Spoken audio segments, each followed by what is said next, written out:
Welcome to another edition of the Dental Today podcast.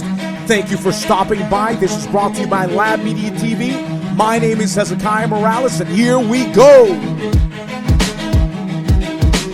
Remember to follow us on social media at Lab Media TV. Ladies and gentlemen, welcome to the Dental Today show. Today, another special guest, a gentleman who has over 40 years of experience, and it's a pleasure to have him. We're going to go into his experience, what he's accomplished, and what he's been contributing to the industry. We're talking about Mr. Bart Cothran. Bart, welcome to the show. Well, thank you very much, Hezekiah. Glad to be here. It's such a pleasure and honor to have you here, Bart. We met back in the West Coast of Florida. A couple of, was it 2 years ago? Was it? Oh, probably. Yeah, it was 2 years ago. We were out there with GC, and John Wesley McMillan was the instructor there, and that's where we met. It was a pleasure. We did see each other again recently, which was in LMT and then in Orlando. And you mentioned now that you are a board member for the FDLA. How long have you been a board member? That is just a very recent thing. This will be my first year. Wow. With the Florida Dental Lab Association.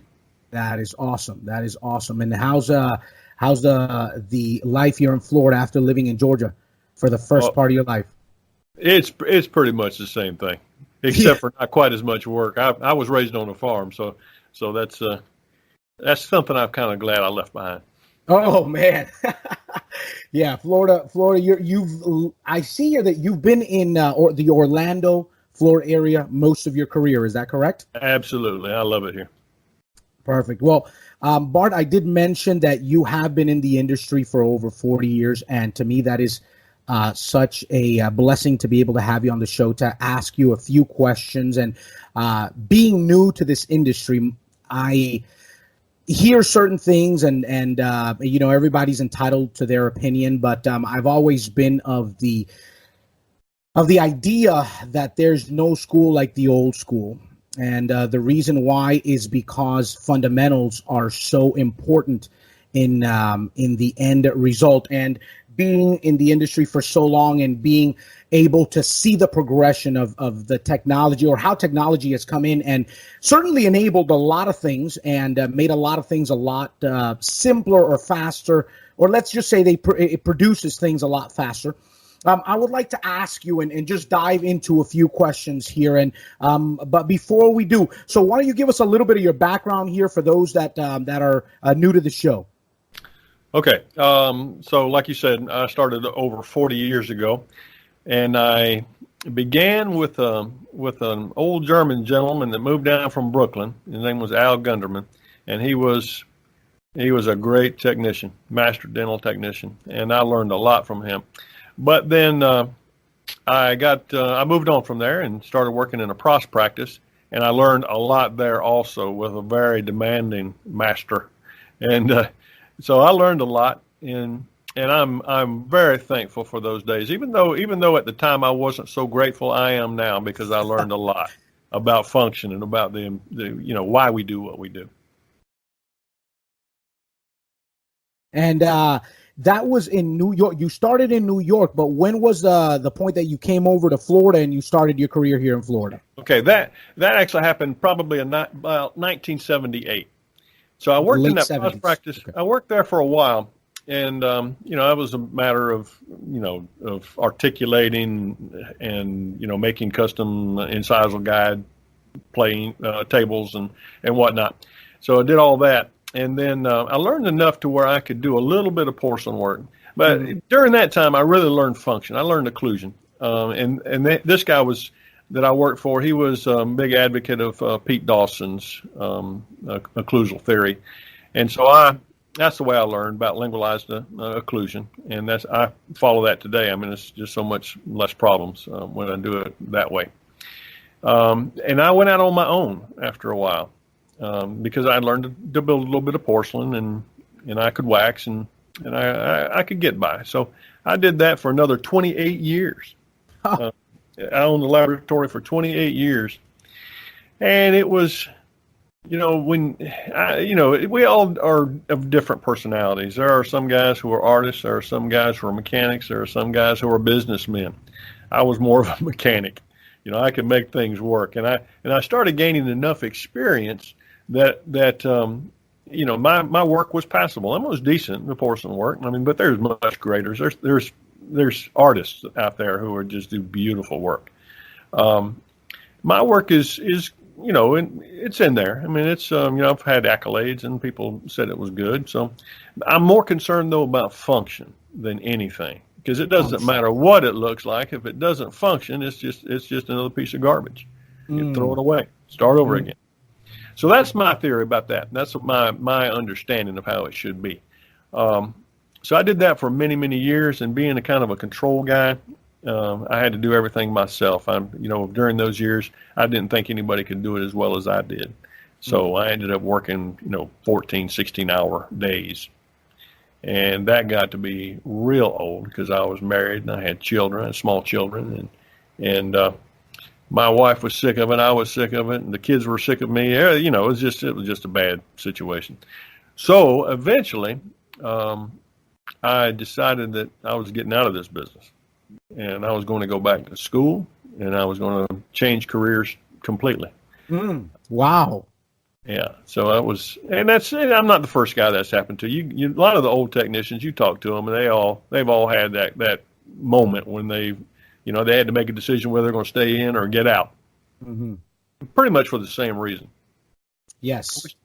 And we start working like that, that many hours, and then we start thinking, well, nobody works like I do, and we start feeling sorry for ourselves, and so we have the worst situation in the world, and then we start, some have started self-destructive behavior, because they felt so bad and they wanted to make their life at least feel better temporarily. So those were issues that had popped up in my life, and they needed addressing. So wow. I was bound and determined to change things for the better and do it right now. Wow. Yeah. So anyway, I was going back. I was actually attending classes in a local college here in Orlando, and I needed a little bit of additional income. So I started to work for Winter Springs Dental Laboratory, Jay Black at Winter Springs Dental Lab. And this was, excuse my interjection here, but this was around the mid 2000s. Is that correct? Yes. Okay. Absolutely. Yeah, because, I look back on it now and the time has flown. I've been here for almost 15 years. It's crazy. But it started out that it was right at the same time that he had decided to change from doing everything analog to he's still haven't achieved it yet, but he's trying to do everything digitally.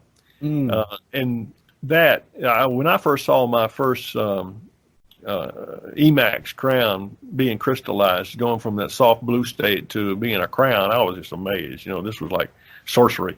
And then, I saw crowns being milled out. So I'd already been pressing, but now it was being milled, and we were doing things.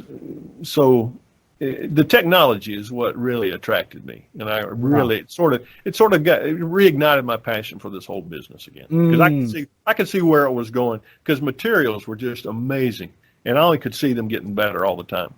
Oh, for sure. So in your what I'm listening here is Mr. Bart Cothran has always had a passion for the dental technician bench. However, the leading of a lab is certainly something that weighed down on you quite a bit. But when you had the opportunity to put your mind aside for a little bit, focus on a little bit of re-education, but the door opened for you to do something where you were mostly focused on the result rather than having the whole operation be successful. That's where you were able to breathe again and the passion reignite. Is that it? Absolutely. I couldn't have put it in better words myself, Hezekiah. Everything in life, the thing I have learned since then is that everything in life requires balance. You have to have, like we have now, like we come to work, we have breakfast, we come to work, we have lunch and we work, and we see good work for our efforts. We see a finished product that we're proud of, and then we get, photos back from the doctor, and the patient's ecstatic, so happy, and everything functions right the way it's supposed to. We find gratification in that. But when you get out of balance, when you're just working, and things go wrong, and then it just magnifies the problem, it just becomes almost unbearable. And that's where I found myself. Now I have time, like you said, I have time to breathe. I have time to look at my work. I have time to evaluate my work. And I can apply, I actually have time to apply the things that I've learned over the years. And I feel like I'm creating something or doing something, manufacturing something that is of value. Definitely fulfilling. And yes. With what you're saying now, it makes sense now why you started to teach or to instruct on your experiences in the 80s, and then you kind of fell off the grid for a while, and now you're back into teaching. Now you're back into that training mode and giving back to the industry, sharing your experiences, sharing the techniques, the processes that you've picked up over the years and perfected. So let me ask you about that. Who have you been working with recently? Back from, I believe it's 2017 and on, you've been mostly trying to focus on teaching more. Is that correct? Although you continue to work it, but you're teaching more, correct? Yes, I've been called upon to do that, and Dentsply, Sirona, has given me the opportunity to do that because they've seen a need. What happens with a lot of these companies, and I would have said that they were one of them, is that they are selling these systems to new technicians who have very little knowledge of the fundamentals. They're making, I made the claim myself that they were selling these systems to people, telling them that the system, the milling machine or the software would do everything for them. That's just not the case. Wow. So Dentsply has given me the opportunity to do training, find these new owners and teach them the fundamentals of why they're doing what they do when they use software. And also to show them the analog procedures that are required to make a crown that is milled into something that is a beautiful restoration, that matches the surrounding dentation. Right. So the fundamentals, it's so interesting how technology many times will lead us down the lazy path. Because we rely on a software, a line of programmers or code to it leads us to use these things as crutches, and then ultimately we are handicapped. And we've had conversations with several gentlemen, individuals, and ladies that are in the dental technician field, and they've been in for a while. And one of the things that I've been hearing, which is something that you just mentioned now, and I'd like to hear a little more about that, is, with the new wave of technicians that are coming up. And when I'm saying they're coming up, I mean that they're being used to, or not being used, rather, they're being called upon to teach and to share certain principles on certain technologies. But the information is possibly lacking because of the fundamentals. Now, let me go into this. Do you believe, or what impact do you believe is being felt on the other side, in the patient's side, or possibly in the doctor when he receives the work? Well, I think there's potential harm in what is being done. Being mass-produced crowns from a mill with very little thought to function, even function as far as the way it occludes, the way it goes through excursions, and even hygiene. Those are things that don't seem to get the amount of attention that they should, and it's to the detriment of the patient. Where do you believe it's the biggest impact, or what is the biggest impact? The hygiene, the occlusion. What do you believe is the biggest impact? I think all of it. With all these all-on-4 cases or all-on whatever they are, these hybrids and whatnot. If they're not constructed with hygiene as being like the foremost thought in the whole process, they're going to fail, and they're fail in the sense that they are not hygienic. They can cause a lot of problems intraorally. So that's just something they're being produced, and and as technicians, as ceramists, a lot of times we take these, especially the ones that we're putting composite on, or we're doing pink porcelain. We love detail, and we put a lot of extra there. We put so much detail into it, and concavities and whatnot, that a lot of times they become bacteria traps. Wow. There's a reason why the denture technicians made a smooth denture. Right. And that's so that it wouldn't trap bacteria. Right. They were easily cleansable. And we create a lot of problems with our artistic license sometimes. And that's just a thought that I had to really work on myself to keep from doing all the characterization, going overboard on the characterization, so that I don't have that problem, because I love it, man. I love to put all sorts of ligaments and everything in there, and really open up, where the gingival third of the crown goes into integrates into the soft tissue. I mean, I really love to open all that up and make it look natural. But see, the thing is that it is not natural. There are some cases where you can get in and floss between the teeth there, when you do individual crowns on one of these cases. But a lot of times it's just one piece. You can't floss in there. So you create a lot of problems that way.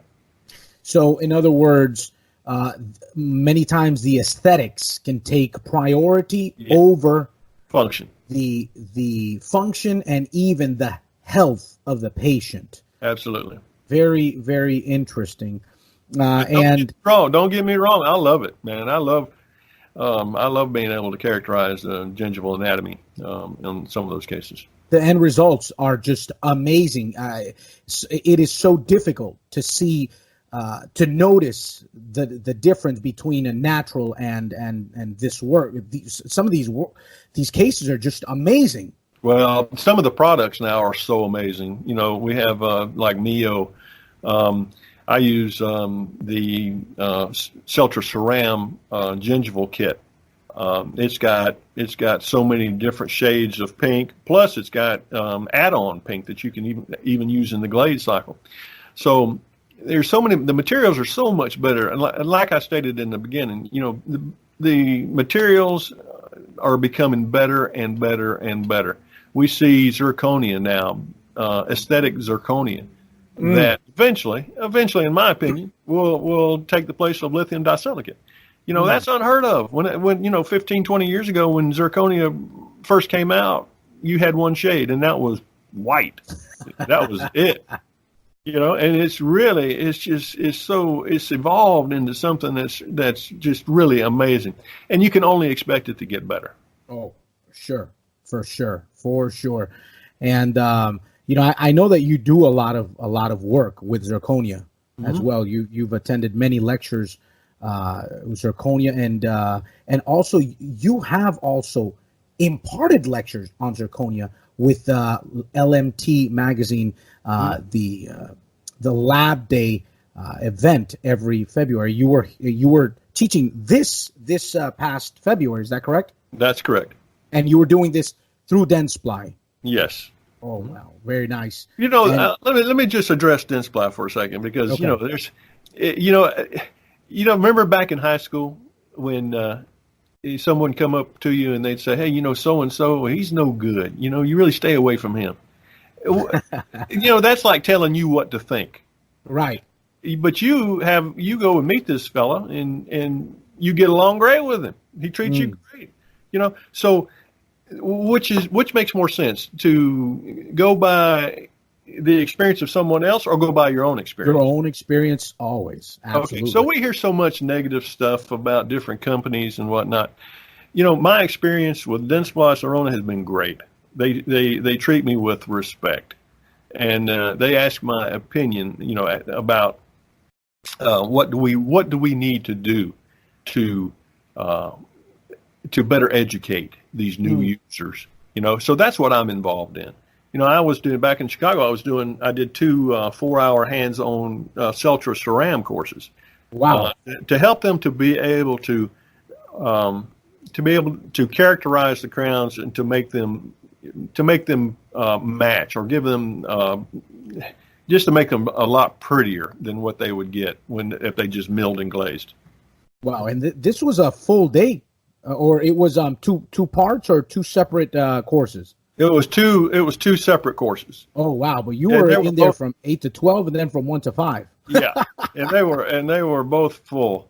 Wow! And I did a little informal, just a little informal survey of my own to find out how many had actually layered porcelain. Mm-hmm. And out of 16 in the morning class, there was only 4 that had layered porcelain.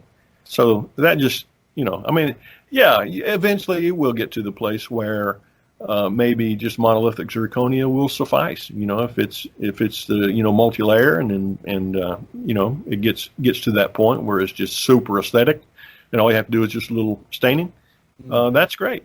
That's what we're aiming for. But at this time, that's not the case. We still have to layer a little bit of porcelain, and there's certain situations where you just can't get around it.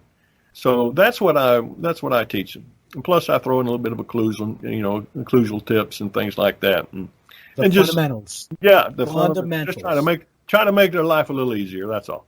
And in the end, the patient improve the patient's lifestyle.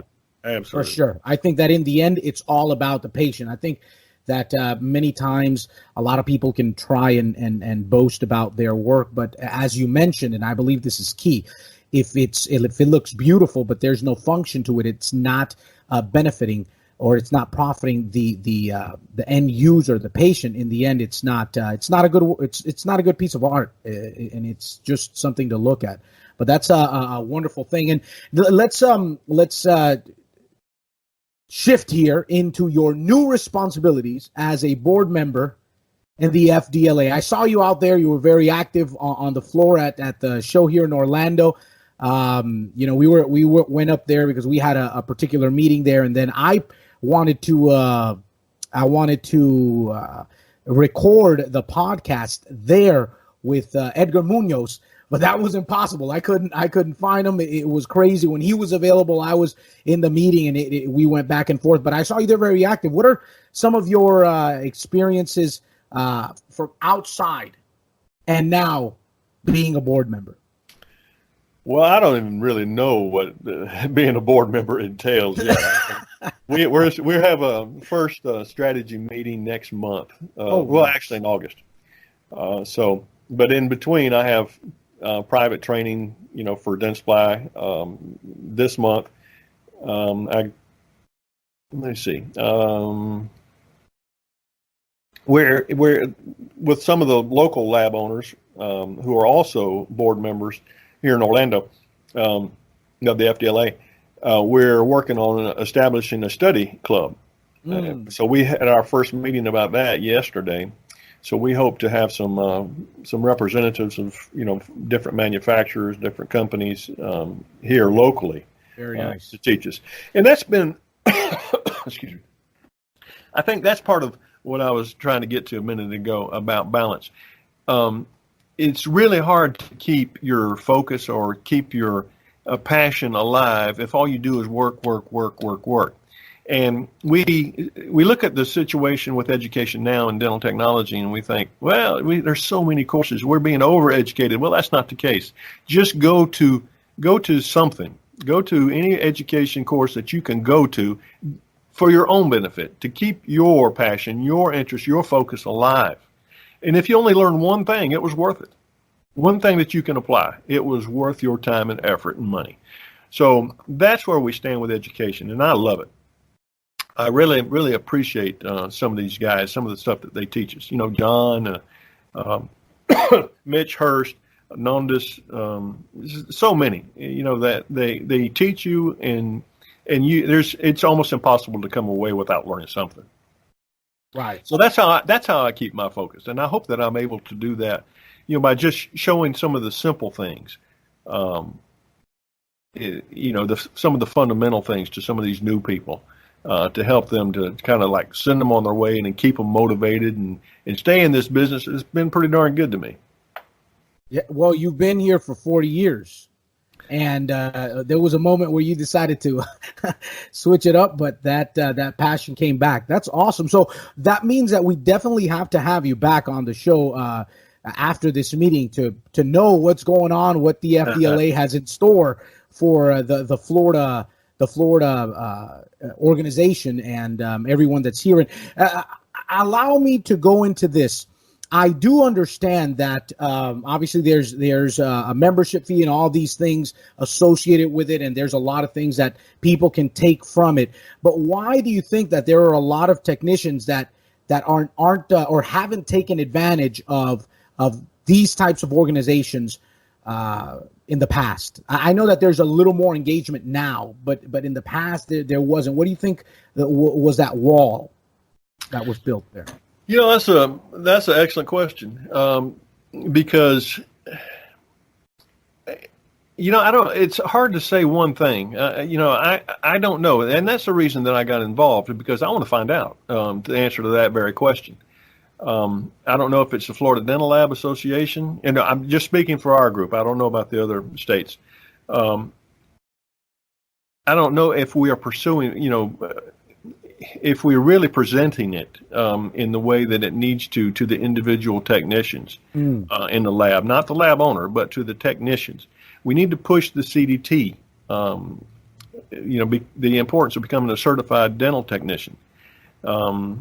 To give them self-worth, to make their career more valuable, to make them more valuable as an employee, whatever it is. We need to push that. And also offer the Florida Dental Lab Association, the Southern States Symposium and Expo, need to push that as the means of one-stop shopping. You can get all your CE credit right there that day, you know, in those days, those 2 days. We need to present that. We need to go to the individual labs, talk to the lab owners, and show them the value of being Florida Lab Associate members. And it's more. It's going to take, in my opinion, it takes more of a get out there on the, you know, go door to door and show them that value. Right. Don't just advertise. You know, that's important. But it doesn't really get across. You need the one-to-one, you know, to present the value, show them how it's affected your life, how it's made your life better, and show them the value of that in their employees and themselves. So, again, the question, why don't they take more advantage of it? That's what I plan to find out. You know, very good. It's a good question. Yeah, and that's a conversation that we'd had with a buddy a couple of months ago. He was saying, you know, these shows are good shows. They're good symposiums and they're a good event, but so many more people could take advantage of what's going on here.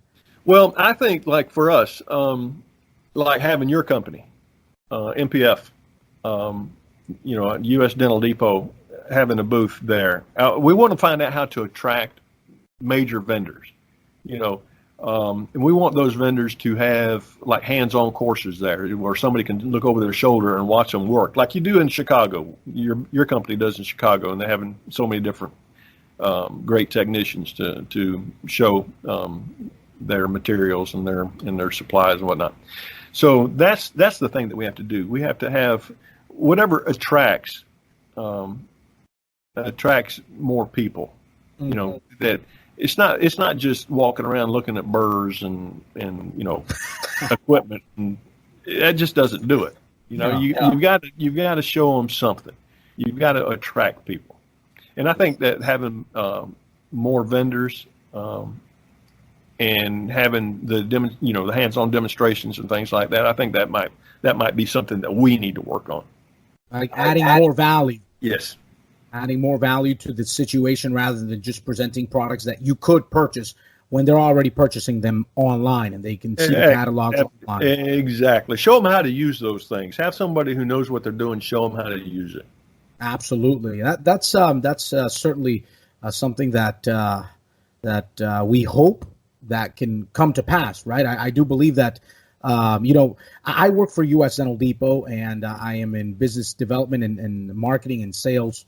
Sometimes I don't know what I do there, but but I do a few things that are related to these three topics here. But certainly when we were out there in Chicago, we're there every year. We do definitely receive the feedback. People, listen, man, that clinic, amazing. I learned this. I learned that.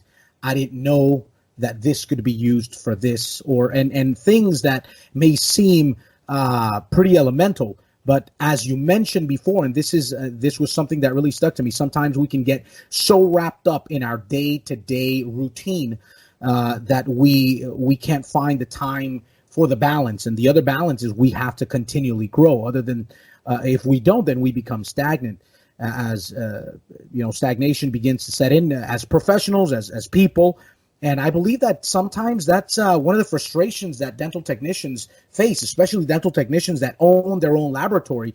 And I believe that that's what you experienced, and that's why you wanted out of the industry altogether. Which obviously that's not really what your soul wanted, but you thought that that's what it was.